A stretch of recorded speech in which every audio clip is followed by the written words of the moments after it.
niwaambie watu wa Central Province, uchaguzi mkuu ujao utakuwa kati ya makabila mawili. Sawa sawa? Kabila moja itakuwa ni watu ambao wako na mali na wale ambao hawana mali. Hiyo ndio kabila mbili ambazo ziko katika Kenya hii.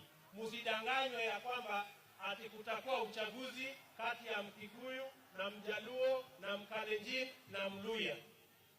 Na sisi tumekuja kuwaambia hapa mkiwa watu wa Central Province ya kwamba kwa muda mrefu Kenya hii imekuwa mikono ya watu wachache, familia chache, ambao mali yote ya Kenya hii iko kwa mikono ya watu wachache. Na sisi tumekuja kuwaambia tutabadilisha katiba ya Kenya ili Kenya hii ianze kuwa Kenya ya Wakenya wote. Tunaelewana?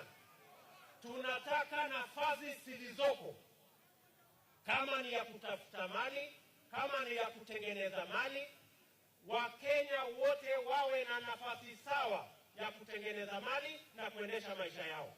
Hata watu wa Central Province, mimi najua ya kwamba kati ya vijana hapa wenzangu, wengi wao wanatafuta nafasi ya kujifanyia kazi kama vile wa vijana wengine wote wa taifa la Kenya.